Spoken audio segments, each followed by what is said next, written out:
ఈ గెలుపు మా బాధ్యతను మరింతగా పెంచింది. 2 సంవత్సరాలు పూర్తి చేసుకుంటున్న సందర్భంలో హైదరాబాద్ నగరంలో సాధారణ ఎన్నికల్లో మాకు పెద్దగా సానుకూలమైన ఫలితాలు లేని సందర్భంలో ఇప్పుడు ప్రజలు అండగా నిలబడి కాంగ్రెస్ పార్టీని ఆశీర్వదించి తెలంగాణ రాష్ట్రాన్ని సంక్షేమంలో అభివృద్ధి కార్యాచరణలో ముందుకు వెళ్ళండి, బాధ్యతతో ఈ కార్యక్రమాలను నిర్వహించండి అని చెప్పి మమ్మల్ని ఆశీర్వదించడం జరిగింది. దీన్ని ప్రజల యొక్క ఆశీర్వాదంగా, దీన్ని ఒక బాధ్యతగా కాంగ్రెస్ పార్టీ నాడు స్వీకరించడం జరిగింది. ఎన్నికల్లో నెగ్గితే ఉప్పొంగిపోవడం, ఓడిపోతే కుంగిపోవడం అనేది కాంగ్రెస్ పార్టీకి తెలీదు.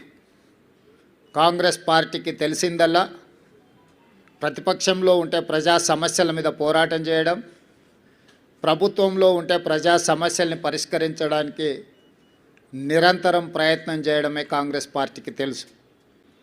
అందుకే శతాబ్దం పైగా ప్రజల ఆశీర్వాదంతో మనుగడ సాధిస్తుంది కాంగ్రెస్ పార్టీ. అంటే ఈ సూత్రాన్ని తూచా తప్పకుండా పాటించడం వల్లనే ఎన్ని ఒడిదుడుకులు వచ్చినా, ఎన్ని గెలుపు ఓటములు వచ్చినా కాంగ్రెస్ పార్టీ ఇంకా ప్రజల మధ్యన మనుగడ సాధిస్తున్నది. అందుకే ఈనాడు జరిగిన జూబ్లీహిల్స్ ఉప ఎన్నికల సరళిని మీరందరూ గమనించారు.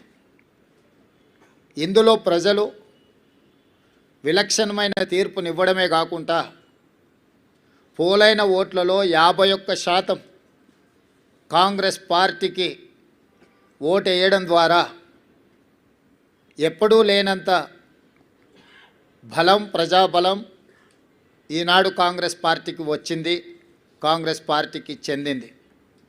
ఈ ఎన్నికల్లో దాదాపుగా 51% ఓట్లు కాంగ్రెస్ పార్టీకి, 38% ప్రధాన ప్రతిపక్షమైన బీఆర్ఎస్ పార్టీకి, 8% భారతీయ జనతా పార్టీకి ప్రజలు ఓట్లు వేయడం జరిగింది.